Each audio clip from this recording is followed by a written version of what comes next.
Hello everyone, study अंतम में आपका स्वागत है। यूपी पीसीएस की जो एग्ज़ाम है वो फाइनली पोस्टपोन हो चुकी है और वो अब 7 या 8 दिसंबर को हो सकती है। और इस वक्त आपके पास एक बहुत अच्छी अपॉर्चुनिटी ये है बिकॉज़ वहाँ पे जो पदों की संख्या है, जो पोस्ट है वो भी बढ़ गई है, वो है हो गई है 915 प्लस। तो एक बहुत ही गोल्डन अपॉर्चुनिटी है आप लोगों के पास। जो आगे आने वाला समय है उसको आप किस तरह से यूटिलाइज़ करते हैं, इस पे सब कुछ डिपेंड करता है कि आप इस गोल्डन अपॉर्चुनिटी को भुना पाते हैं कि नहीं। ठीक है, तो मैं इस पूरे इस वीडियो के माध्यम से मैं आपको अगले जो एग्ज़ाम तक के जो दिन हैं उसमें आपको किस तरह का प्लानिंग करना चाहिए, किस तरह का आपका माइंडसेट होना चाहिए, इन सब चीज़ों के बारे में मैं आपके बात करने आया हूँ। और इसमें आपके पास एक प्रॉपर प्लान होना बहुत ज़रूरी है। और अगर आप प्लान को एग्जीक्यूट करेंगे प्रॉपरली तो फाइनली जो रिज़ल्ट होगा वो आपको दिखाई देगा। ठीक है, तो आपके पास करने लायक सिर्फ ये है कि आप एक अच्छा प्लान बनाइए, एक स्ट्रेटजी बनाइए और उसको प्रॉपरली एग्जीक्यूट करिए। और रिज़ल्ट अपने एक बाई प्रोडक्ट होता है, उसके ऊपर आप ध्यान मत दीजिए अभी ये आपका होगा नहीं होगा, उसके ऊपर ध्यान मत दीजिए। और वो आपका एक बाई प्रोडक्ट है, वो रिज़ल्ट अपने आप, जब अगर आप प्रॉपर प्लानिंग और एग्जीक्यूशन करेंगे उसका, तो वो रिज़ल्ट अपने आप आपको मिलेगा। तो प्रीलिम्स का जो एग्ज़ाम होता है वो काफ़ी ट्रिकी एग्ज़ाम होता है और इसमें जो आपका कंपटीशन होता है वो ज़्यादा होता है। मेंस में आपको फिर भी एक एडवांटेज मिलता है क्योंकि वहाँ पे सब्जेक्टिव अंडरस्टैंडिंग की ज़रूरत होती है, वहाँ पे आपको आंसर लिखना होता है। लेकिन यहाँ पे आपका बहुत हद तक एक लक भी काम करता है। आपका एक राइट एटीट्यूड होना चाहिए पेपर को लेकर, किस तरह से आप क्वेश्चन पेपर सॉल्व करते हैं और किस तरह से आप प्रिपरेशन करते हैं। तो इन सब चीज़ों को बैलेंस आउट करने के बाद आपका प्रीलिम्स में स्कोप बनता है कि आप 100 प्लस क्वेश्चन अगर आप अटेम्प्ट कर पाते हैं, सही कर पाते हैं, तब जा कर के आपका प्रीलिम्स में सिलेक्शन हो पाता है। तो इसलिए आपके पास एक प्रॉपर प्लान होना बहुत ज़रूरी है। और आज के हम लोग क्लास में हम लोग यही डिस्कस करेंगे कि किस तरह से हमें इस पूरे एग्ज़ाम को अप्रोच करना है। तो अगर आपको प्रीलिम्स का एग्ज़ाम, जैसे कि आप लोगों को पता ही होगा, पिछले कई टाइम से, पिछले 1 साल से बल्कि लोग इसके लिए प्रिपरेशन कर रहे हैं। और ज़्यादातर मुझे लगता है कि जो लोग अभी प्रिपरेशन कर रहे हैं वो ऑलमोस्ट अपने इस फेज़ में पहुंच चुके होंगे जहां पे उन्होंने प्रिपरेशन अपनी ख़त्म भी कर दी होगी।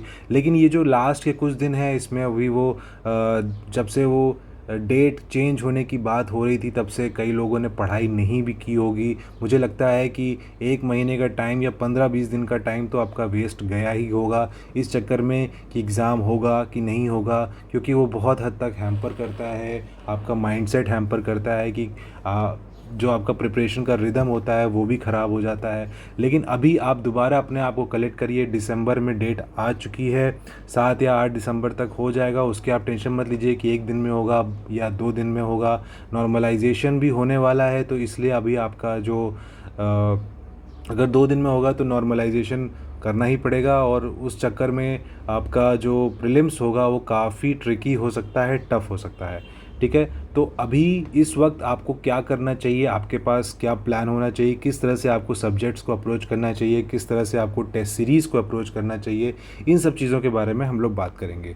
तो जैसे कि हमें पता है कि एक हम लोग के पास कुछ जीएस के सब्जेक्ट्स होते हैं और कुछ करंट अफेयर्स होते हैं जो कि डोमिनेंट होते हैं पेपर 1 में, और एक होता है सी सैट और ये आपका डोमिनेंट होता है पेपर 2 में। तो मैं पहले स्टार्ट करूंगा सी सैट से, क्योंकि सी सैट एक क्वालिफाइंग एग्ज़ाम होता है और इसको एग्ज़ाम को क्लियर करने के बाद ही आपका ये पेपर 1 चेक होता है। तो मैं सी सैट के बारे में पहले आपसे बात करना चाहूँगा। देखिए, सी सैट का एग्ज़ाम यूपी पीसीएस के एग्ज़ाम में कंपैरेटिवली ईजी होता है और इसको आप पीवाईक्यूज़ अगर आप लगा लिए तो आपका काम बन जाएगा। उसमें हिंदी आता है, एप्टीट्यूड के क्वेश्चन आते हैं, कुछ रीजनिंग के क्वेश्चन आते हैं, कुछ कम्युनिकेशन, इंटरपर्सनल कम्युनिकेशन, कुछ इंग्लिश। ठीक है, तो इसमें आप कुछ अपना मेन पॉइंट आप ढूंढ लीजिए कि आपको क्या क्या चीज़ें आपको सही लगती हैं, आप प्रिपरेशन कर सकते हैं। किसी का एप्टीट्यूड सही नहीं होता है, मतलब उसका प्रिपरेशन नहीं होती है, तो आप हिंदी पे फोकस करिए, आप इंग्लिश पे फोकस करिए, आप रीजनिंग पे फोकस कर सकते हैं, इंटरपर्सनल कम्युनिकेशन पे फोकस कर सकते हैं। तो आप इजीली इसमें क्वालिफाइंग मार्क्स तो ला ही सकते हैं। तो इसके लिए आपको पहले पीवाईक्यूज़ इसमें देखने पड़ेंगे। आप इसके बस पीवाईक्यूज़, अगर आप पिछले 6 साल के पीवाईक्यूज़ भी अगर आप लगा लेंगे तो आपका काम हो जाएगा। तो अगर किसी ने सीसैट की प्रिपरेशन नहीं की है तो अभी से आप एक बार उसको सीसैट के आज बैठिए और उसके पीवाईक्यूज़ लगाइए। पीवाईक्यूज़ में एक्चुअली बस आपको देखना है कि किस टाइप के क्वेश्चन आते हैं। अगर कोई टॉपिक आपको नहीं आता है तो आप इंटरनेट पे सर्च करके बस उतना पोर्शन आप उसको प्रिपेयर कर लीजिए, ठीक है। तो ये रहा आपका सीसैट का पोर्शन जिसको आपको इस तरह से हैंडल करना है। बाकी हम लोग आ जाते हैं पेपर 1 में, और पेपर 1 में ही असली मारकाट मचती है। तो हम लोग को पेपर 1 में ही देखना पड़ेगा कि किस तरह से हमें पेपर को आगे अप्रोच करना चाहिए, ठीक है। तो पेपर 1 में प्रायोरिटी लिस्ट पहले हमें देखना पड़ेगा कि जो जीएस के सब्जेक्ट्स होते हैं उसमें किन किन टॉपिक्स की कितनी वेटेज है, कितना उनके क्वेश्चंस आते हैं, और उसके अकॉर्डिंग ही हम उसको प्रिपेयर करेंगे, ठीक है। तो अगर हम देखें तो टोटल 150 क्वेश्चंस आते हैं, और 150 क्वेश्चंस में करंट अफेयर्स जो होता है काफ़ी डोमिनेंट पोर्शन होता है, और करंट अफेयर्स से करीब आप मान लीजिए कि 35 क्वेश्चन आपके यहाँ से बनते हैं, ठीक है। इसके अलावा आता है आपका पॉलिटी, और पॉलिटी में आपको बताऊं जिसका पॉलिटी तैयार होता है वो पॉलिटी में कोई भी क्वेश्चन गलत नहीं करता है। अगर आप पॉलिटी के सेक्शन में कुछ भी गलत करते हैं, मान लीजिए कि आप मेजॉरिटी गलत नहीं कर सकते, आप 1-2 क्वेश्चन गलत हो जाते हैं, लेकिन आप मेजॉरिटी क्वेश्चन यहाँ पे आप गलती नहीं कर सकते। ये बहुत ही लो हैंगिंग फ्रूट होता है, और इसको आपको इसकी जो क्वेश्चंस को अटेम्प्ट करके जो आपकी जो एक्यूरेसी होनी चाहिए वो मोर देन 98% होनी चाहिए, ठीक है। और इसके बाद आता है हम लोग ज्योग्राफी। ज्योग्राफी थोड़ा सा टफ़र साइड में होता है। ज्योग्राफी में कई सारी चीज़ें आती हैं, वर्ल्ड ज्योग्राफी, इंडियन ज्योग्राफी, और इसलिए इसका थोड़ा सा होराइज़न बड़ा होता है, और इसमें भी आपको कम से कम एक्यूरेसी जो रखनी पड़ेगी वो एटलीस्ट 70+% की एक्यूरेसी रखनी पड़ेगी। यानी अगर आप 10 क्वेश्चन करते हैं तो आपके कम से कम 6 या 7 क्वेश्चन सही होने चाहिए, तब जा कर के आपका यहाँ पे कुछ वेटेज बन पाएगा। इसके बाद हम लोग आ जाते हैं हिस्ट्री पे। हिस्ट्री भी जो होता है, देखिए हिस्ट्री में 3 टॉपिक्स हैं। एक है आपका मॉडर्न, एक है आपका एंशियंट, ठीक है, और एक है आपका मिडिवल। तो अगर आप मिडिवल की बात करें तो मिडिवल में जो क्वेश्चंस होते हैं वो काफ़ी एम्बिगुअस होते हैं, उनमें कहीं से भी क्वेश्चन आ सकता है, तो आप इसकी प्रिपरेशन बहुत हद तक नहीं कर सकते। आप इस टॉपिक को अगर आप चाहें तो छोड़ भी सकते हैं, लेकिन अगर आप इसके ऊपर ज़्यादा समय वेस्ट करेंगे तो ये आपका कॉस्ट टू बेनिफिट ज़्यादा सही नहीं बैठता है। तो मेरा मानना है कि आप मॉडर्न और एंशियंट इन दोनों ही टॉपिक पे ज़्यादा फोकस करिए, क्योंकि यहाँ से आप ज़्यादा स्कोर कर पाएंगे। और मुझे लगता है कि 10 से 15 क्वेश्चन अगर आप हिस्ट्री में आते हैं और इसमें से अगर आप 10-12 क्वेश्चन भी आप अटैम्प्ट कर लिए तो आपका काम यहाँ पे बन जाएगा। तो आपको फोकस किस पे करना है, मॉडर्न पे करना है, एंशियंट पे करना है। अगर आपका मिडिवल तैयार है तो ठीक है, वेल एंड गुड। अगर आपका अभी भी मिडिवल तैयार नहीं है तो आप इस पोर्शन को स्किप कर सकते हैं, आप इस पर ज़्यादा टाइम वेस्ट नहीं कर सकते। अगर आपको कोई एक्स्ट्रा टाइम मिलता है तो आप उसमें मेडिवल ज़रूर पढ़ लीजिए, कुछ एक क्रोनोलॉजी पढ़ लीजिए कि किस टाइम पीरियड में किसने क्या क्या, अब कब आए थे, कौन आया था। एक क्रोनोलॉजी आप ज़रूर पढ़ के जा सकते हैं मेडिवल में। लेकिन आप मॉडर्न और एंशियंट को तो आप बिल्कुल भी छोड़ नहीं सकते। मॉडर्न आपके उंगलियों पे होना चाहिए, टिप्स पे होना चाहिए। इसमें भी क्वेश्चंस जो होते हैं वो सारे ज़्यादातर लोग जो होंगे वो सही करके आएंगे, और इस टॉपिक में भी आप गलती नहीं कर सकते। आप ज्योग्राफी में भी गलती हो सकती है, कई लोगों को नहीं पता होगा, जैसे कई कैपिटल्स आ जाता है, प्लेसेस आ जाते हैं, वहाँ पे लोग गलती कर देते हैं। लेकिन आपके हिस्ट्री में जो कि प्योरली फैक्चुअल बेस्ड होता है, और इसमें टॉपिक जो होता है एक सीमित होता है, इतने टॉपिक्स में ही से आएगा, तो इसलिए ज़्यादातर गलतियां इसमें से नहीं होती हैं। तो आपको ये इसमें 15 क्वेश्चन में से कम आपको 12 क्वेश्चन, 10 क्वेश्चन अटैम्प्ट से ही करने हैं। इसके बाद जो नेक्स्ट आता है वो आता है साइंस। साइंस जो होता है कई लोगों को नहीं है सही समझ में आती है, तो वो लोग स्किप भी कर देते हैं इस पोर्शन को, और ये आपका एक मेक और ब्रेक पोर्शन हो सकता है। यहाँ से आप एज पा सकते हैं अगर आपका ये पोर्शन में कुछ भी तैयार है, कुछ भी सही तैयार है। देखिए 3 इसमें होते हैं, एक होता है आपका फिज़िक्स, एक होता है आपका बायोलॉजी, और एक होता है आपका केमिस्ट्री। ये 3 टॉपिक्स में से ही आपको तो इसमें से ही क्वेश्चन बनते हैं। आपका बायोलॉजी अगर तैयार है, आपका फिज़िक्स थोड़ा बहुत तैयार है, तो भी आप इसमें से कर सकते हैं। लेकिन आपको मैं कहूँगा कि अगर आपका ये प्रिपरेशन नहीं है इस पोर्शन की ठीक से, तो आप पहले इस पे फोकस करिए, इसको आप अच्छे से तैयार करिए, क्योंकि साइंस का पोर्शन कई जो स्टूडेंट्स होते हैं उनको दिक्कत होती है फ़िज़िक्स पढ़ने में या केमिस्ट्री पढ़ने में। बायो लोग पढ़ लेते हैं लेकिन शायद फ़िज़िक्स नहीं पढ़ पाते।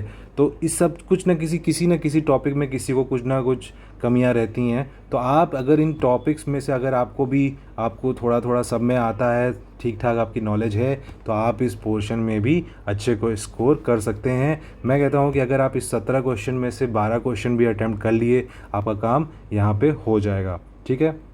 इसके बाद आता है इन्वायरमेंट भी आपका पॉलिटी की तरह ही बहुत ही लो हैंगिंग फ्रूट है और इसमें भी लोग गलती नहीं करते हैं। इसमें भी लोग पूरे के पूरे क्वेश्चन करके आते हैं। तो आपको इन्वायरमेंट पे भी पूरा फोकस करना है, पॉलिटी पे पूरा फोकस करना है, हिस्ट्री पे पूरा फोकस करना है, साइंस पे पूरा फोकस करना है। ठीक है। और ये जो मैंने प्रायोरिटी लिस्ट बनाई है, आपको इसी के अकॉर्डिंग ही आप कर सकते हैं, या आपके हिसाब से अगर आपको लगता है कि मेरा साइंस ज़्यादा वीक है तो साइंस पे आप ज़्यादा फोकस कर सकते हैं। ठीक है। लेकिन ये मैं मार्क्स के अकॉर्डिंग इसमें मैंने एक प्रायोरिटी लिस्ट बनाई है, क्योंकि इसमें आप देखिए अगर आपके 20-22 क्वेश्चन बनते हैं यहाँ से और आपके 35 क्वेश्चन आपके करंट अफेयर से बनते हैं, तो ये ऑलमोस्ट 50 क्वेश्चंस आपके यहीं से हो जाएंगे। ठीक है। 55 क्वेश्चंस आपके इसी दो पोर्शन से ही बन जाएंगे। तो ये दोनों तो आपको पहले अच्छे से तैयार करना ही है। साइंस में गलतियाँ होती हैं, तो साइंस में अगर आपको लगता है कि आप सही कर सकते हैं तो आप इसको भी अच्छे से तैयार करिए। ठीक है। इन्वायरमेंट में वैसे मैंने आपको कहा कि इन्वायरमेंट वैसा टॉपिक है जिसमें लोग गलतियाँ नहीं करते हैं, तो आपको इसमें भी कोई गलती नहीं करना है और इसमें भी कम से कम 12 से 15 क्वेश्चन पूछे जाते हैं। देन आता है आपका इकोनॉमिक्स में जो टॉपिक जो मतलब जिस टाइप के क्वेश्चन आते हैं उसमें आप देखेंगे कि ज़्यादातर आपके करंट अफेयर से ही आपके क्वेश्चंस यहाँ से सॉल्व हो जाएंगे, और उसके अलावा कुछ आपके बेसिक्स जो होते हैं वो आपको उसमें टेस्ट किया जाता है। तो आपको करंट अफेयर से ही इसमें ज़्यादातर आपको इसमें प्रिपरेशन होती चली जाएगी। जैसे कि आपको कोई इकोनॉमिक डेटा हो गया, या फिर आपका कोई जीडीपी डेटा हो गया, ठीक है, या फिर कोई आपकी स्कीम हो गई। तो ये सारा टॉपिक्स जो होता है आपका इकोनॉमिक्स से ही आता है। तो आपको स्कीम्स पढ़ना है, स्कीम्स के एम्स पढ़ने हैं, उसमें क्या एलिजिबिलिटी है, ईयर कौन सा है, ये फैक्चुअल नेचर भी इसमें बनता है। तो आपको इकोनॉमिक्स जो होगा वो आपके करंट अफेयर्स के साथ ही बन जाएगा, इसलिए मैंने उसको 7th नंबर पे रखा है। इसके बाद हम लोग आ जाते हैं यूपी स्पेशल पे। यूपी स्पेशल पे क्वेश्चन ज़्यादा नहीं बनते हैं। जैसे कि आपने अगर उत्तराखंड का पेपर देखा होगा तो वहाँ पे 1/3 जो पेपर होते हैं, क्वेश्चंस होते हैं, वो उत्तराखंड स्पेशल से आते हैं। जैसे कि इस साल का जो पेपर था, अगर आप पेपर उठा के देखेंगे तो 1/3 क्वेश्चन जो होते हैं उत्तराखंड से आते हैं। तो इसमें आपको यूपी स्पेशल में आपको कुछ करंट अफेयर्स पूछ लेंगे, यूपी के जो करंट अफेयर्स होते हैं, इसके अलावा यूपी का जो जीएस होता है, मतलब जो उसका जीके का पार्ट होता है वो सब। ठीक है। ये सारे क्वेश्चन इससे बनते हैं। फिर आप इसमें सेंसस भी आपके इसका पढ़ सकते हैं। ठीक है। तो ये सारे टॉपिक्स को आपको इसमें से लेके जाना है। इसके अलावा आप इसमें आईएफएसआर की रिपोर्ट भी पढ़ सकते हैं। इन सब टॉपिक्स को आप एक बार देख लीजिए, और ये ऑलमोस्ट 10 क्वेश्चन बनेंगे इससे। तो ये टॉपिक भी आपको इसमें आप लीस्ट कम प्रायोरिटी में इसको आप रख सकते हैं, तो इसको आप थोड़ा सा लास्ट में देख सकते हैं। इसके बाद कुछ मिसलेनियस क्वेश्चन हो गए, जैसे कि सेंसस, जो ओवरऑल सेंसस होता है वो सब इकोनॉमिक्स में आता है, लेकिन मैंने उसको कुछ मिसलेनियस का रैंडम क्वेश्चंस हो गए, वैसे क्वेश्चन मैंने मिसलेनियस के 5 क्वेश्चन ऐसे बना के रखे हैं, जो कि मुझे लगता है कि ड्रॉप भी हो जाते हैं at the end of the exam. ठीक है। तो इन सारे इस टाइप से अगर आपको प्रायोरिटी रखनी पड़ेगी। आपको पहले करंट अफेयर्स तो आपको मतलब करना ही करना है। करंट अफेयर्स के लिए मैं आपको बताऊंगा थोड़ी देर में। इसके पहले आप देखिए, पॉलिटी में आपको करना है, देन आपको ज्योग्राफी चेक करना है, आपको हिस्ट्री करना है, साइंस करना है, एनवायरनमेंट करना है, इकोनॉमिक्स करना है, देन यूपी स्पेशल को फोकस करना है, और उसके बाद आपको कुछ मिसलेनियस क्वेश्चंस आपको देखने हैं। ठीक है। इसमें आप चीज़ याद रखिएगा कि जो भी आप टॉपिक अभी आप पढ़े हैं या पढ़ाई कर चुके हैं, उसमें आप जब भी, जैसे मान लीजिए कि आपने हिस्ट्री का कोई पढ़ा, ठीक है, हिस्ट्री पढ़ने के बाद आपको लगा कि कुछ इम्पॉर्टेंट क्रोनोलॉजी हैं, कुछ इम्पॉर्टेंट डेट्स हैं, जिनको मैं अगर एक पेज पे लिख लेता हूँ, तो ये पेज अगर मैं लास्ट में रिवीजन करने के लिए मैं अगर इसको पढ़ूंगा, तो मेरा जो मतलब मेरा चांसेस ज़्यादा है कि मैं ये सारी चीज़ें रिवाइज़ अच्छे से कर सकूं। तो आप इसके पास इस टाइप के कुछ टॉपिक्स हाईलाइट करने पड़ेंगे आपको, कि मैं किन किन टॉपिक्स को लास्ट में रिवाइज़ करूंगा। मतलब अभी तो पढ़ना ही है, लेकिन लास्ट में मुझे ये ज़रूरत पड़ेगा कि अगर मैं एक बार देख के चला जाऊँ तो मुझे ये आराम से मैं वहाँ पे टिक कर सकता हूँ। इसके अलावा आपको, जैसा कि मैंने कहा, जब आप इम्पॉर्टेंट हाईलाइट कर देंगे टॉपिक्स को, तो उसके बाद आपके पास एक 5 पेज या 6 पेज की एक छोटी सी कॉपी, मतलब नोट्स होने चाहिए, जो आप लास्ट के 2-3 दिनों में जो आप रिवीजन करेंगे। लास्ट के 2-3 दिनों में आप पूरी आपकी नोट्स को रिवीजन नहीं कर सकते हैं, वो एक अच्छा आइडिया नहीं होता है। आपको बस उन टॉपिक्स को ही रिवाइज़ करना है जो कि इम्पॉर्टेंट हैं और जो कि एग्ज़ाम में आने की जिनकी प्रोबेबिलिटी ज़्यादा है। तो इस तरह से आपको साइंटिफिकली अपने आप पेपर्स में देखना पड़ेगा कि कौन से टॉपिक ऐसे हैं जो मैं लास्ट में रिवाइज़ करूँगा। तो इस तरह के आपको 5-6 पेज की आपको एक नोट्स बना लेने हैं, और इन्हीं 5 हर सब्जेक्ट में, और इन्हीं सब्जेक्ट को आपको लास्ट में देखना है। लास्ट में भी आपको दिखाऊंगा कि किस तरह से हम लोगों ने प्लान आउट किया है कि अगले कुछ दिनों में जो हम लोग का अक्टूबर और नवंबर और दिसंबर का जो मंथ है, इन तीनों मंथ में हम लोग किस तरह से प्लान आउट किए हैं, ईच डे किस तरह से हम लोग रिवीजन करेंगे। ठीक है, इसके बाद हम लोग आते हैं रिवीजन पे। देखिए, रिवीजन जो होता है मोस्ट इम्पॉर्टेंट होता है। रिवीजन के अलावा, रिवीजन अगर आपने पढ़ा है और रिवीजन नहीं किया है, तो ये आपके लिए बहुत ही ऐसा होगा कि आपने पढ़ा और भूलते चले गए, आपने पढ़ा और भूलते चले गए। तो रिवीजन बहुत ही ज़रूरी है, और रिवीजन करने का कुछ मैं एक तरीका आपको बताना चाहूँगा। देखिए, आपको रिवीजन किस टाइप से करना चाहिए। मैंने इसको 3 फेजेज़ में डिवाइड कर रखा है। पहले फ़ेज़ में होगा आपका वीकली बेसिस पे और मंथली बेसिस पे। तो आपको वीकली बेसिस पे कोई एक सब्जेक्ट को, 1-2 सब्जेक्ट को आपको रिवाइज़ करना है। देन आपका फ़ेज़ 2 होगा, जब आप दिसंबर मंथ में आप जब घुसेंगे, तो आपको उसके पहले 3 दिन ऑफ दिसंबर, ठीक है, वहाँ पे आपको रिवीजन का आपका फ़ेज़ 2 स्टार्ट होगा। और यहाँ पे लास्ट के जो 3 दिन होगा, वहाँ पे भी आपको रिवीजन करना पड़ेगा। और इन 2 फ़ेज़ 2 और फ़ेज़ 3 के लिए ही मैं कह रहा था कि आपको ये जो स्मॉल जो पीडीएफ आपने बनाई है, मतलब नोट्स जो आपने बनाए हैं, ये आपको वहाँ पे काम आएंगे। और इसी दौरान ही आपको ये 3 पेज 4 पेज के जो आपके नोट्स हैं, इसी में से आपको तैयारी करनी है। ठीक है, आपको पूरी कॉपी लेकर के नहीं बैठना है, और इस तरह से आप पूरा बहुत ज़्यादा उसमें कन्फ्यूज़न होने की होगी। और आपको अपने आप को तसल्ली भी देनी है कि जो आपने पढ़ा है वो अपना प्रिपेयर हो गया है, और आपका वो एग्ज़ाम में अगर आएगा तो आप कर ले जाएंगे। तो ये जो आपकी जो तसल्ली वाला जो पोर्शन है, ये आप कैसे स्ट्रेंथन कर सकते हैं, ये आप स्ट्रेंथन कर सकते हैं टेस्ट सीरीज़ लगा के। मतलब जितना भी आपने पढ़ा, वो आपको कितना आता है, कितना आपने उसको निचोड़ा, ठीक है, ये आपका होगा टेस्ट सीरीज़। और टेस्ट सीरीज़ आपका काम करेगा कॉन्फिडेंस बिल्डिंग में। ठीक है, और यही बिल्डिंग, जो आपका कॉन्फिडेंस बिल्डिंग का जो ये जो टॉपिक होता है, इसी कॉन्फिडेंस बिल्डिंग से ही आप एक अच्छी तैयारी कर सकते हैं। आप अपने आप को टेस्ट सीरीज़ से चेक कर सकते हैं कि आपकी तैयारी किस लेवल पे पहुंची है, और आपको कितना और एफ़र्ट देना है। ठीक है, तो टेस्ट सीरीज़ लगाना भी बहुत ज़रूरी है। और मैं कहता हूँ कि कुछ लोग तो होते हैं कि जो पूरे सिर्फ टेस्ट सीरीज़ ही लगाते हैं। ठीक है, लेकिन मैं टेस्ट सीरीज़ को थोड़ा दूसरे तरीके से हैंडल करना को आपको बस कहूँगा। अगर आपने अभी भी टेस्ट सीरीज़ लगा ली है, तो कोई बात नहीं, आप उसी टेस्ट सीरीज़ को दोबारा रिवाइज़ कर सकते हैं, एक बार फिर से लगा सकते हैं। ठीक है, लेकिन टेस्ट सीरीज़ से आपका कॉन्फिडेंस बिल्डिंग मैकेनिज़्म होता है, और टेस्ट सीरीज़ के आपको पता चलेगा कि किस तरह से आपकी प्रिपरेशन किस लेवल पे पहुंची है। ठीक है, तो अब हम लोग डिस्कस कर लेते हैं कि किस टाइप का आपका पूरा प्लान होना चाहिए। अभी चल रहा है अक्टूबर मंथ, और आज है 19 तारीख। और आज की डेट में अगर आप आज से ही स्टार्ट करना चाहेंगे, तो आज की डेट में पहले आपको समझना पड़ेगा पी वाई क्यूज़ समझने का सिंपल जो एक तरीका, मतलब इसका जो एम ये है कि क्यों आपको पी वाई क्यूज़ देखना चाहिए। देखिए, एग्ज़ाम में हर साल जो एग्ज़ाम्स में जो टॉपिक्स आते हैं, उनमें कुछ ना कुछ चेंजेस होते रहते हैं, उनके नेचर में चेंज होता है।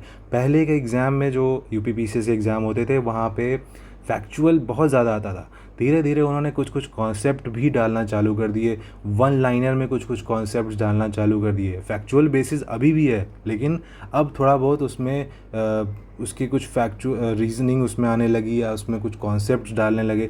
तो इसलिए आपको पिछले 6 साल का पी वाई क्यूज़, ठीक है, पिछले 6 साल का पी वाई क्यूज़ आपको देख के जाना है।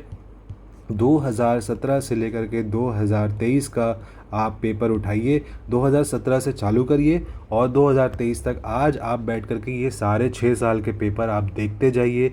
और आप टॉपिक वाइज देखिए कि पॉलिटी में किस टाइप का क्वेश्चन आया था, ठीक है, ज्योग्राफी में किस टाइप का क्वेश्चन आ रहा है, इसके अलावा हिस्ट्री में किस टाइप का, मतलब अपने सारे सब्जेक्ट्स के एक बार देखते जाइए कि किस टाइप के क्वेश्चंस वहाँ पे पूछे जा रहे हैं। एक बार आपको ये आइडिया मिल जाएगा कि किस टाइप के क्वेश्चंस आ रहे हैं, फिर आपकी जो स्टडी है, आपके जो जीएस का जो पोर्शन होगा वो एक स्ट्रीमलाइन हो जाएगा। आपको पता होगा कि आप जब अब पढ़ेंगे तो आपको क्या चीज़ ढूंढना है, आपको क्या चीज़ पढ़ना है। ठीक है, तो इसलिए मैं कह रहा हूँ कि आप अब जब आपका पीवाईक्यूज़ हो जाएगा तब आपको क्या करना है, आपको ज्योग्राफी पढ़ना है।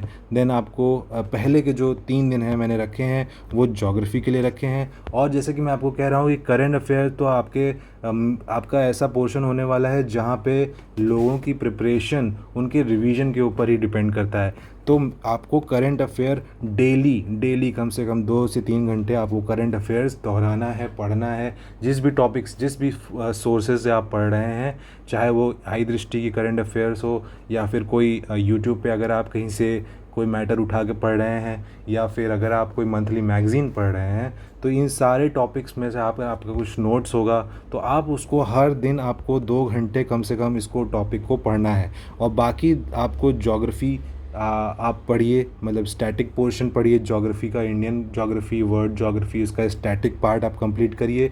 और अगर आप इसका पीवाईक्यूज़ आप देख रहे हैं तो पीवाईक्यूज़ भी इसमें आप देखिए। और अगर आपको कुछ में, जैसे आप अगर घटना चक्र लगा रहे हैं तो आप उसमें भी आपको पता चल जाएगा कि किस टाइप के क्वेश्चंस ज्योग्राफी में पूछे जा चुके हैं। तो आपको ज्योग्राफी का स्टैटिक पोर्शन यहाँ पे कंप्लीट करना है और यहाँ पे करंट अफेयर्स कंप्लीट करना है। ये हो गया पहले 3 दिन की बात। 20 तारीख से ये प्लान स्टार्ट हो रहा है, मतलब संडे से ये प्लान स्टार्ट हो रहा है। देखिए अब आपके पास ज़्यादा दिन नहीं है, तो आपके पास अब छुट्टी लेने का भी ज़्यादा समय नहीं है। ठीक है, लेकिन आपको अपने स्पीड पे पढ़ाई करना है, ना कि इस पूरे प्लान के अकॉर्डिंग। ठीक है, ये प्लान जो है एक सिर्फ आपको आइडिया देने के लिए, एक आउटलाइन देने के लिए है, आपका एक रूटीन बनाने के लिए है। आप चाहें तो भी इसमें बदलाव कर सकते हैं। ये जो टाइम पीरियड भी मैं बोल रहा हूँ कि 2 घंटे आपको करंट अफेयर्स पढ़ना है या 2 घंटे ज्योग्राफी पढ़ना है, 3 घंटे ज्योग्राफी पढ़ना है, अपनी पेस पे पढ़ाई करिए। ज़रूरी नहीं है कि आपको 2-3, जितना मैं आपको टाइम बोल रहा हूँ वैसा ही आपको पढ़ना हो। ठीक है, तो आपको जब यहाँ पे ज्योग्राफी का पोर्शन कंप्लीट हो जाएगा, इसके बाद आप एक सेक्शनल टेस्ट उठाइए। और सेक्शनल टेस्ट आप जब दे देंगे, सेक्शनल टेस्ट मतलब ज्योग्राफी का ही कोई सेक्शनल टेस्ट आप किसी टेस्ट सीरीज़ में लगाइए, उठाइए और एक सेक्शनल टेस्ट दीजिए। ठीक है, इससे क्या होगा कि जितना भी आपने ज्योग्राफी 3 दिन में पढ़ा है, करंट अफेयर्स 3 दिन में पढ़ा है, वो आप एक सेक्शनल टेस्ट से आपने अपने आप को टेस्ट कर लिया।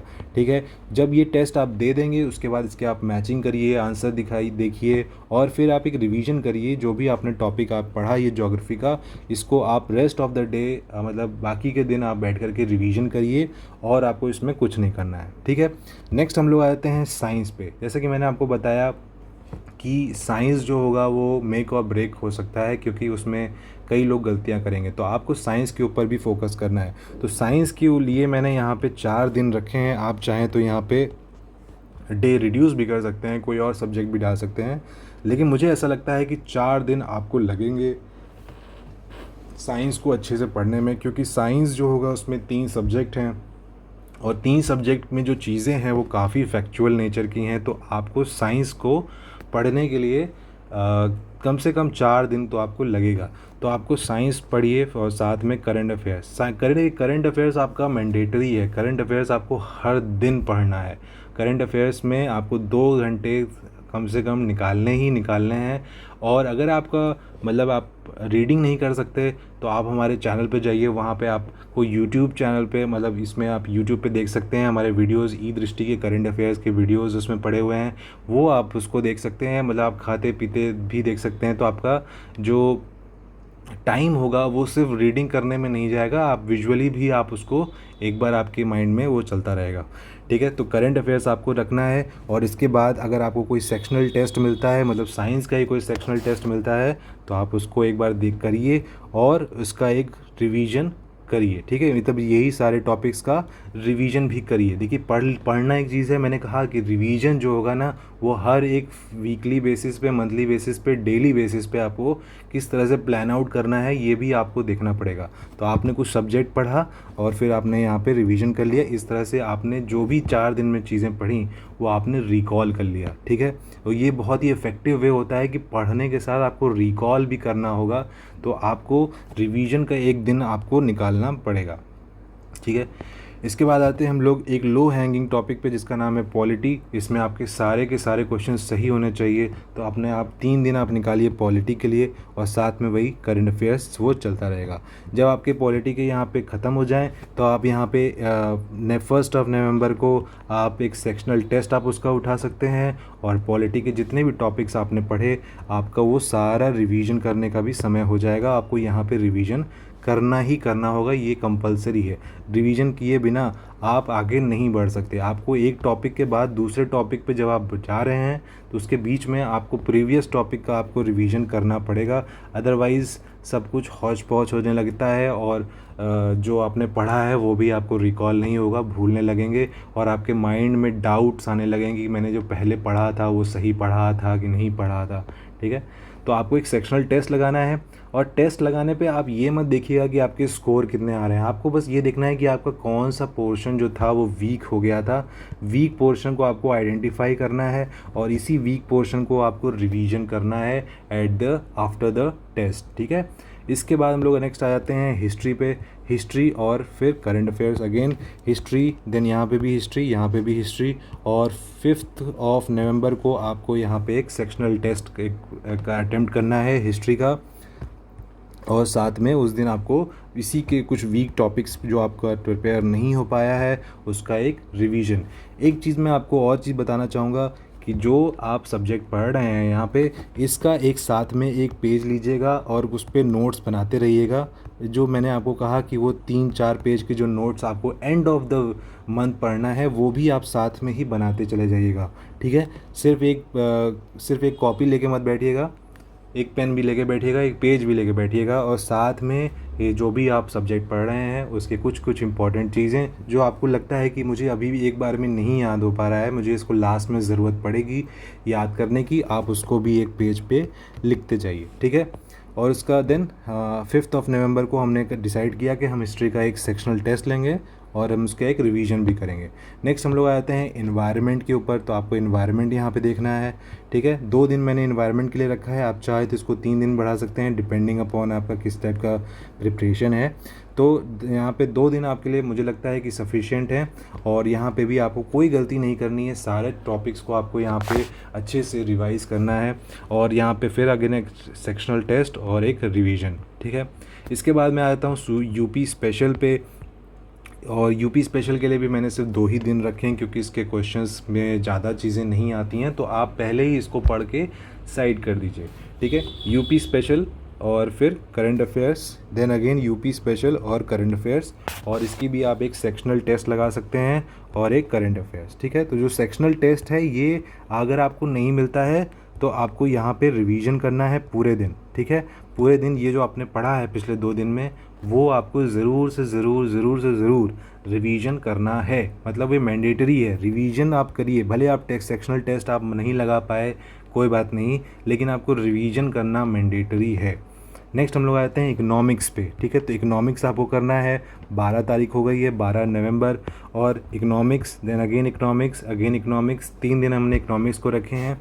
और इसके अलावा आपको करंट अफेयर्स तो पढ़ना ही पढ़ना है, रिवीजन करते जाइए जो भी आप पढ़ रहे हैं। मतलब आपका अगर यहाँ पे कहीं पूरा आपका करंट अफेयर्स ख़त्म हो गया इस वीक में ही, फिर अगेन एक रिवीजन आपका चलता रहेगा, तो आपका करंट अफेयर्स का कम से कम नहीं तो 3 से 4 रिवीजन आपका यहाँ पे अपने आप बनता ही चला जा रहा है, ठीक है। तो आपको करंट अफेयर्स 2 घंटे एटलीस्ट निकालना है।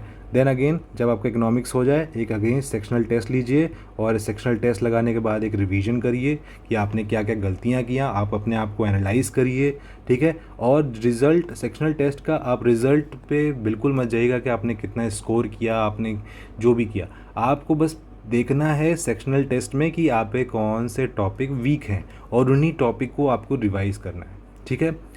इसके बाद यहाँ पे आकर के आपके मतलब 15 नवंबर तक आपके सारे टॉपिक्स जो होंगे एक बार आपने इन सारे टॉपिक्स की रीडिंग कर ली है और आपने रिवीजन भी कर लिया है, तो आपका हर एक सब्जेक्ट का फर्स्ट रिवीजन हो चुका है। ठीक है, मैंने जैसे आपको बताया कि जो रिवीजन होगा वो 3 फेजेज़ में होगा, तो आपने पहला रिवीजन फ़ेज़ 1 में कंप्लीट कर लिया है सारे सब्जेक्ट्स का, इंक्लूडिंग करंट अफेयर्स। तो यहाँ पे आपके जीएस के सब्जेक्ट और करंट अफेयर्स के सब्जेक्ट का पहला रिवीजन हो गया है मेरे, और आपको 3 रिवीजन करने हैं चाहिए, तो पहला जो फेज़ है ये कंप्लीट हो गया है।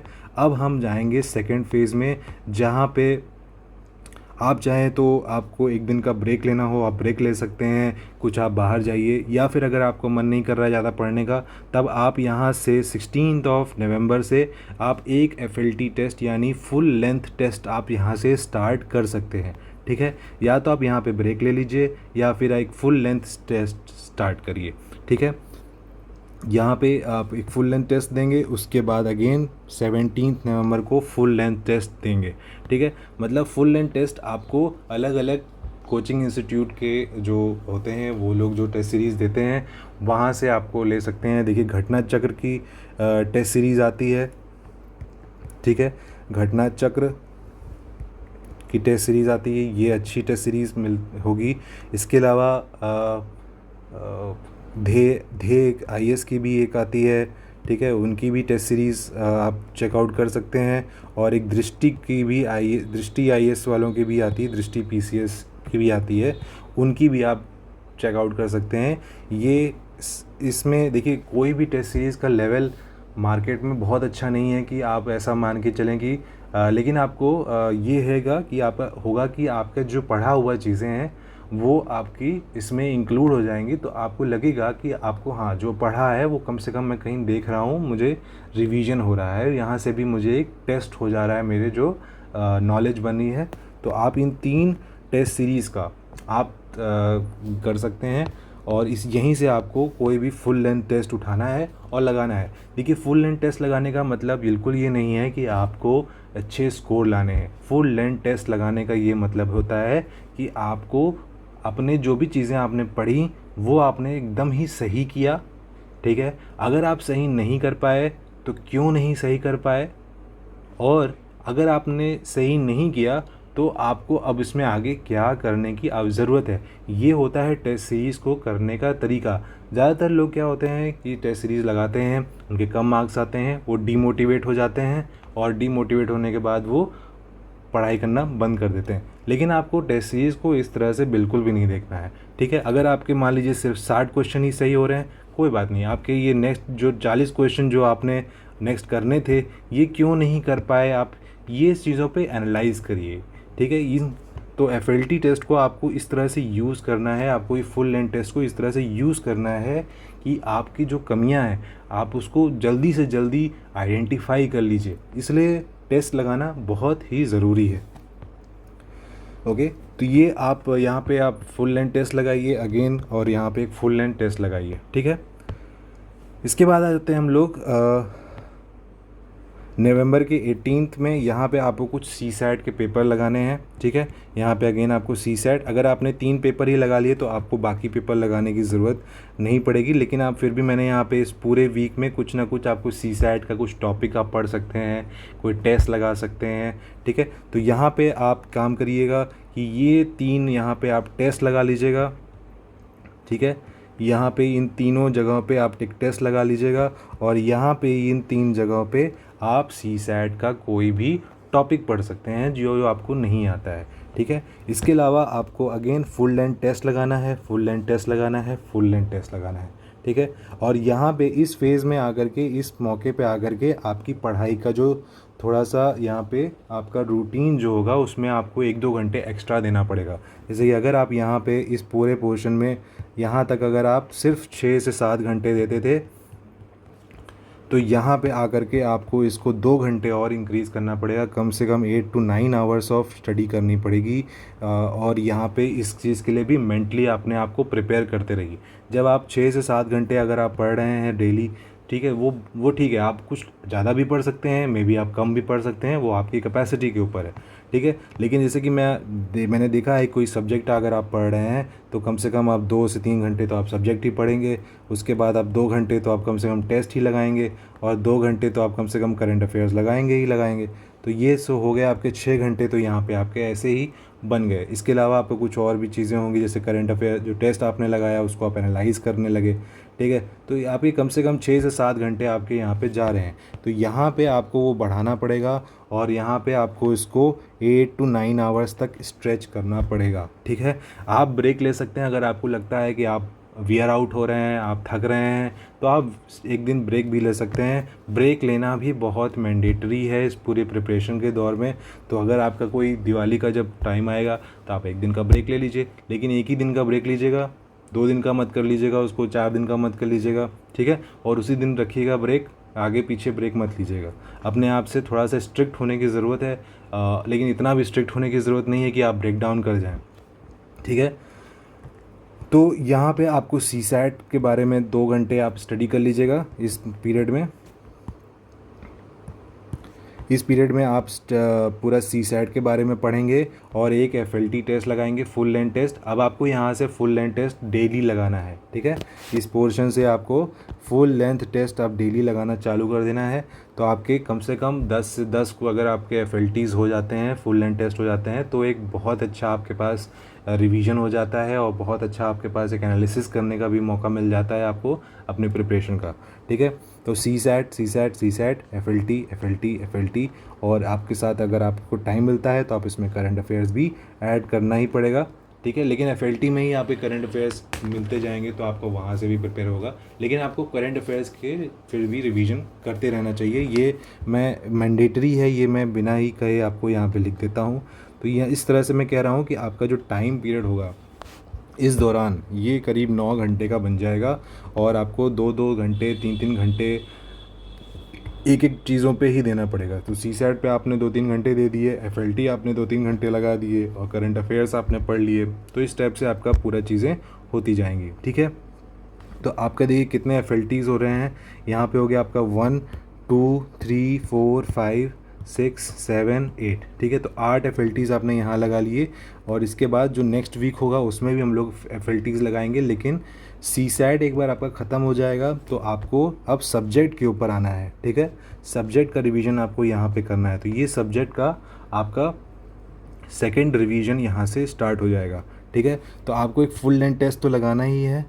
ठीक है, फुल लेंथ टेस्ट मैंने आपको यहाँ पे लिख ही दिया है, फुल लेंथ टेस्ट। और इसके अलावा कोई एक सब्जेक्ट उठा लीजिए, जैसे कि आपने हिस्ट्री पढ़ा है तो एक सब्जेक्ट हिस्ट्री एक दिन में ही आपको सारा आपको उसका जो रिवीजन करना है। नेक्स्ट आप अगले दिन पहुँचे, अगले दिन आपको कोई दूसरे सब्जेक्ट का रिवीजन करना है। नेक्स्ट डे आप पहुँचे, तीसरे दिन तीसरा सब्जेक्ट, चौथा सब्जेक्ट, पाँचवा, छठा और सातवां। जो इस तरह पे यहाँ पे मैंने जो लिस्ट बनाए रखी है, इसमें से आप ये 7 टॉपिक तो आपको यहीं पे दिख रहे हैं। Polity, geography, history, science, environment, economics और यूपी स्पेशल। तो ये 7 दिन मैंने यहाँ पे रखे हैं ताकि ये 7 टॉपिक्स का आपका रिवीजन हो जाए। इसके अलावा आपको करंट अफेयर्स यहाँ पे अगेन पढ़ना ही है। ठीक है, नेक्स्ट हम लोग आ जाते हैं दिसंबर मंथ में। यहाँ पे आपका नवंबर मंथ एंड हो जाता है, और नवंबर मंथ के एंड तक आपकी सारी प्रिपरेशन ऑलमोस्ट पूरी हो जाएगी। आपका सब्जेक्ट पूरा हो जाएगा, आपके GS के सब्जेक्ट पूरे हो गए, आपके सी सैट के सब्जेक्ट पूरे हो गए, आपके करंट अफेयर्स जो होगा वो भी पूरा हो जाएगा। आपने 10 से 20 फुल लेंथ टेस्ट भी लगा लिए, आपने सेक्शनल टेस्ट भी लगा लिए, और आपने रिवीजन भी कर लिया। तो अब आप एक अच्छी पोजीशन में हैं। अगर आपने इसको अच्छे से किया है तो आप एक अच्छी पोजीशन में आ गए कि आपका कॉन्फिडेंस जो होगा अब अच्छा हो जाएगा। अब आपको जो अगले 6 दिन हैं इसको किस तरह से हैंडल करना है, ये हम लोग फ़ेज़ 2 और फ़ेज़ 3 में आप समझेंगे। तो यहाँ पे आपका काम आएगा वो जो मैंने 4 पेज 5 पेज का जो नोट्स था वो अगर आपको याद करना है तो यहाँ पे आप रिवीजन करेंगे उसका इस पोर्शन में। तो ये GS के सब टॉपिक्स आपको यहाँ पे रिवीजन करना है और अगेन करंट अफेयर्स लगाना है। अब आपको यहाँ पे कोई भी टेस्ट लगाने की ज़रूरत नहीं है। जितना टेस्ट आपने लगाना था आपने यहीं तक लगा लेना था नवंबर एंड तक। अब दिसंबर में आपको कोई भी टेस्ट लगाने की ज़रूरत नहीं है। अब सिर्फ 7 दिन बचे हैं एग्ज़ाम में, तो आपको अब फैकल्टीज़ का कोई भी ज़्यादा महत्व नहीं बनेगा। अब आपको जो भी आपने पढ़ा, जितना भी आपने पढ़ लिया, अब बस आपको उसको रिवीजन करना है और अब सब छोड़ देना है कि अब आपकी प्रिपरेशन हो चुकी है। अब आपको कोई भी अलग चीज़ नहीं करनी है। आपको जो भी आप आएगा आप करेंगे, जो नहीं आएगा आप छोड़ देंगे, ठीक है। तो यहाँ पे आपको टेस्ट ख़त्म और आपका रिवीजन्स चालू हो जाएगा। और ये आपके वही जो मैंने आपको बताया कि जो 5 पेज आपके हैं बस वही आपको रिवीजन करने हैं और आपका एक करंट अफेयर्स आपका साथ में चलता रहेगा, ठीक है। तो ये आपका जो सारी चीज़ें होंगी ये आपका इस 3 दिनों में आपको ये सारी चीज़ें पैकअप कर देनी है, ठीक है। सब्जेक्ट भी पैकअप कर देने हैं और आपका करंट अफेयर्स भी पैकअप कर देना है। नेक्स्ट हम लोग आते हैं अगेन एग्ज़ाम के 3 दिन पहले, और अगेन आपको यही चीज़ जो आपने यहाँ पे शुरू में की, अगेन आपको यही चीज़ यहाँ करनी है। कोई भी नई चीज़ ट्राई मत करिएगा, क्योंकि आप नई चीज़ अगर ट्राई करेंगे इस दौरान तो आप अनकम्फर्टेबल हो जाएंगे, आप डिमोटिवेट भी हो सकते हैं, अपना कॉन्फिडेंस लूज़ भी कर सकते हैं और आपको कोई भी नई चीज़ नहीं पढ़नी है। देखिए, अगर आप कोई चीज़ अगर आपने मिस भी कर दी है तो उसको मिस कर दीजिए, क्योंकि एग्ज़ाम में उस चीज़ की आने की प्रोबेबिलिटी बहुत कम होगी, ठीक है।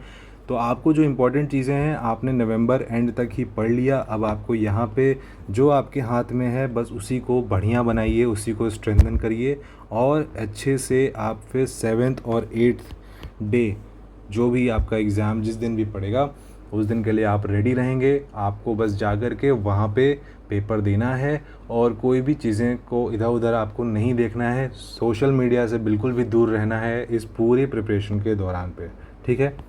तो ये रहा आपका स्टडी प्लान, आपके 3 मंथ के किस तरह से आपका प्लानिंग होना चाहिए।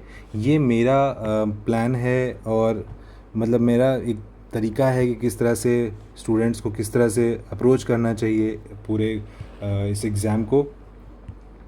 अगर आपके इसमें आप बदलाव कर सकते हैं, अगर आपको कोई टॉपिक लगता है कि आपको पहले पढ़ना है या कोई टॉपिक आपको लगता है कि मुझे बाद में पढ़ना है, तो आप इसमें बदलाव कर सकते हैं। लेकिन मोटा मोटा जो है होगा ये टॉपिक मतलब ये स्टडी प्लान इफ़ेक्टिव रहेगा। अगर आप इस स्टडी प्लान पे स्टिक रहे तो ये आपको काम देगा, ठीक है। तो इस पूरे प्लान का मैं इसको मैं अपने टेलीग्राम ग्रुप पे डाल दूंगा। आप इस पीडीएफ को आप देख सकते हैं, प्रिंट करा सकते हैं, अपने सामने रख सकते हैं और इसी के अकॉर्डिंग आप अपनी प्रिपरेशन कर सकते हैं। अगर आपने इतना भी कर लिया तो मैं ये कह सकता हूँ कि आप 100+ क्वेश्चंस आप कर ले जाएंगे। लेकिन आपको कुछ चीज़ें और समझनी पड़ेंगी, जैसे कि आपका इम्पॉर्टेंट होता है कि आप टेस्ट किस तरह से लगाते हैं। टेस्ट का आपका अप्रोच होना चाहिए। इसके बारे में मैं एक सेपरेट वीडियो में आपसे बात करूंगा कि आपको टेस्ट को किस तरह से अप्रोच करना चाहिए। और टेस्ट में, क्योंकि एक टेस्ट का अलग से एक एप्टीट्यूड होता है, ठीक है। एक प्रिपरेशन हो गई और प्रिपरेशन के बाद जो एग्ज़ाम डेट होती है, एग्ज़ाम दिन होती है, द डी डे, इस दिन आप पेपर को कैसे सॉल्व करते हैं, ये भी एक आर्ट होती है, इसका भी एक एप्टीट्यूड होता है और इसको भी आपको समझना चाहिए, ठीक है। कई लोग प्रिपरेशन बहुत अच्छी करते हैं लेकिन टेस्ट देने के दौरान उनके हाथ पैर सिकुड़ जाते हैं, उनको समझ ही नहीं आता है कि मैं क्या करूं क्या ना करूं। आते हुए क्वेश्चन भी गलत हो जाते हैं, एंजाइटी बहुत होती है और कई टाइप की प्रॉब्लम्स वहाँ पे आपको फेस करनी पड़ती है। तो वो 2 घंटे में आपको किस टाइप से आपको अपना कंपोजर रखना है, इन सब चीज़ों के बारे में आपको अपने मेंटली किस टाइप के आप स्ट्रांग रख सकते हैं अपने आप को, इन सब चीज़ों के बारे में मैं सेपरेट वीडियो में आपसे बात करूंगा। और ये काफ़ी कॉम्प्रिहेंसिव और बहुत ही अच्छी सीरीज़ होने वाली है। आप इसको वीडियो को ज़रूर चेकआउट करिएगा, क्योंकि ये आपका डिसाइड करेगा कि आपको पेपर देना कैसे है, ठीक है। तो ये मैं आपको ये सारी जो पीडीएफ का जो प्लान है, ये इस प्लान का पीडीएफ मैं आपको टेलीग्राम चैनल पे अपलोड कर दूंगा। आप वहाँ से जा कर के इसको एक्सेस कर सकते हैं। टेलीग्राम का लिंक हमें आपको नीचे डिस्क्रिप्शन में मिल जाएगा। आप डिस्क्रिप्शन में जाइए, वहाँ पे टेलीग्राम लिंक है, वहाँ पे जा कर के आप इसको एक्सेस कर सकते हैं। कोई कॉस्ट नहीं है इसकी, फ्री ऑफ कॉस्ट है। और इसको आप बस प्रिंट आउट निकलवा लीजिए और अपने सामने लगा लीजिए और इसी के दौरान आप पढ़ाई कर सकते हैं। एक चीज़ मैं और कहूँगा कि अगर आप यूपी स्पेशल और ये सब चीज़ें पढ़ रहे हैं तो यूपी स्पेशल और एक मैप ज़रूर रखिए सामने, और मैप में हर दिन कुछ ना कुछ आप स्टेट डिस्ट्रिक्ट, मतलब डिस्ट्रिक्ट स्टेट में कौन से डिस्ट्रिक्ट कहाँ पे हैं वो लोकेशन एक बार देखते रहिए, तो एक बार आपको और अच्छा आपको पता चलेगा। सेम आप ज्योग्राफी के साथ भी कर सकते हैं। और हमने भी अपने सीरीज़ में एक बार हमने मैप के थ्रू काफ़ी चीज़ें समझाई हैं, एक बार आप उसको ज़रूर चेकआउट करिए।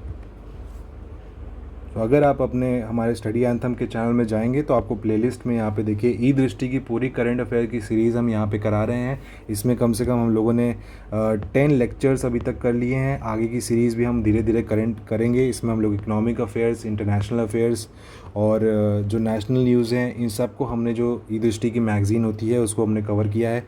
इसके अलावा आप ज्योग्राफी भी पढ़ सकते हैं। करंट अफेयर्स, अगर यूपी का भी करंट अफेयर्स आपको देखना है तो हमने Uttar Pradesh current affairs with map, ये हमने एक निकाला था।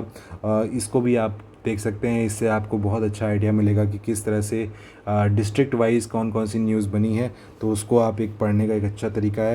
इसके अलावा आप देखेंगे कि यूपी स्पेशल भी हम लोगों ने यहाँ पे पूरा कवर करा के रखा है, तो ये भी आप सेक्शन देख सकते हैं अपने फ्री टाइम में। जब आपको पढ़ने का मन ना करे तो आप इसको स्पीड बढ़ा करके भी आप इसको देख सकते हैं। इन सब वीडियोज़ को बनाने का सिर्फ एक ही मकसद है कि आपकी जो स्टडी है वो और स्ट्रीमलाइन हो जाए और पढ़ाई का जो तरीका है आपका वो थोड़ा सा चेंज कर पाएँ आप, ठीक है। क्योंकि अब कंपटीशन काफ़ी कट थ्रोट हो चुका है और बहुत ही स्ट्रिक्ट कंपटीशन होगा। और ये जो अपॉर्चुनिटी है ये काफ़ी गोल्डन अपॉर्चुनिटी, क्योंकि 915 पोस्ट हैं और इस बार अगर आपने इसको सीरियसली नहीं लिया तो ये आपका एक मिस्ड अपॉर्चुनिटी में बदल सकता है।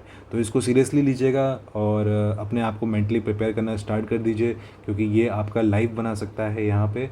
और इसको आप इस वीडियो को आप अगर आपको अच्छा लगता है तो इस वीडियो को लाइक करिएगा, अपने दोस्तों के साथ शेयर भी करिएगा और चैनल को सब्सक्राइब करना बिल्कुल मत भूलिएगा, क्योंकि हम इस टाइप की सीरीज़ बिल्कुल अलग लेके आ रहे हैं और जो कि स्टूडेंट्स के को हेल्प करने में हम लोग ज़्यादा बिलीव करते हैं कि हम लोग स्टूडेंट्स को हेल्प कर सकें। हम लोग कोई कोर्स नहीं बेचते, हम लोग कुछ भी कोई भी इस टाइप की क्लासेस भी नहीं हम लोग ऑर्गेनाइज़ करते, जहाँ पे सब कुछ हम लोग फ्री ऑफ कॉस्ट रखते हैं। तो आप बस इस चैनल्स को आपके साथ जुड़ना ही जोड़िए और ये आपको फ़ायदा अगर करता है तो इसको लाइक और शेयर ज़रूर करिएगा। मिलते हैं आपको नेक्स्ट वीडियो में, तब तक के लिए जय हिंद।